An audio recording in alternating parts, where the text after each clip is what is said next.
How's everybody doing? My name's Mike, and we got Mr. Kai with us today. He is a 5-month-old pomsky. He's a husky mixed with a pomeranian. So he's kind of like a mini husky. He's very, very cool looking. So what we're going to do with him, we're going to do the same thing I do with every dog I get, is we're going to do an attention exercise, and it's also to teach them how to follow pressure. It's very important. That's why I always show this process. And we're setting the foundation for the dog to understand when you feel pressure, don't resist it, come with me, or at the very least, look to me and I will lead you through it. So we'll go ahead and get started. He's been with me for a day already, so we have worked on it a little bit. And if he's doing good with that, I'll go ahead and start putting him in the heel position, walking with him, and maybe have him do a sit for me or two. And he's coming to me for all sorts of problems, you know, typical puppy stuff, potty training, he's jumping, there's all kinds of stuff. It's the typical list of bad behaviors from a dog. So we'll go ahead and get started with him right now. All right, so if he doesn't come with me, just a little tug. Good boy. Then you go this way. Good, good, good. All right. Good. Good. So if he doesn't come with me, that's when I give a little pressure.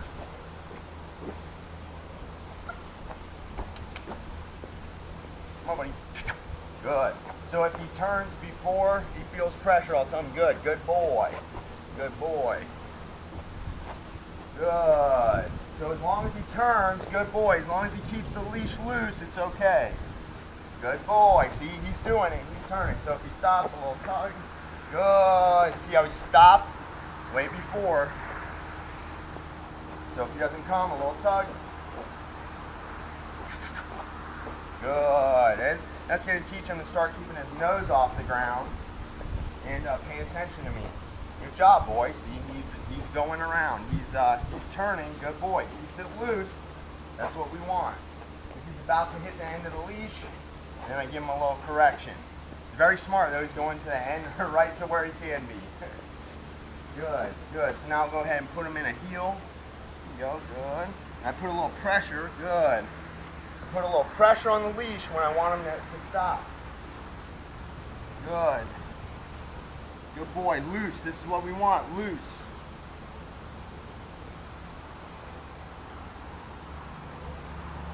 Boy. Again, this dog was pulling with the owner. He was pulling very badly. So a little pressure when I want him to slow down. Good boy. Good. See, we want him to turn on his own. We don't want him just going in the opposite direction of me. We want him to come with me. When he sees me, I want him good. I want him to turn just like that. Good. So dog training, we get them to have little bits of success, and we train the dog in small increments to get the picture that we want from them. So if I expect the dog to do a whole bunch of things on the first, second day, it's probably not going to happen. So I set the dog up. Nope. See, I don't know what he just did or why he did that. He might have had a bug bite him or something.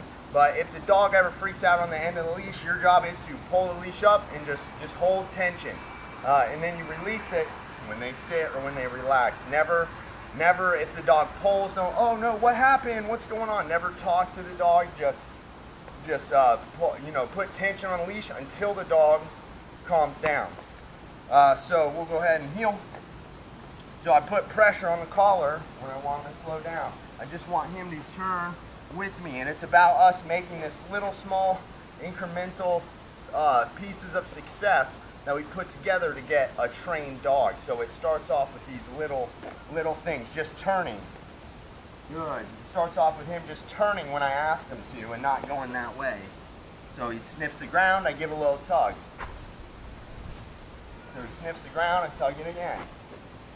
Good. So that time he didn't tug, or he didn't sniff.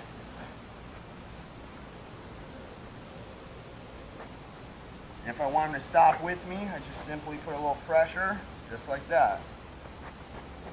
Good. Good. We got to teach the dog what the pressure means. Good. We want him to turn. Good boy. Good job. Good boy. Good sit. See how he sat for me? Just because us doing these exercises, he's starting to become more submissive. Heel. Good boy. Good job. Heel.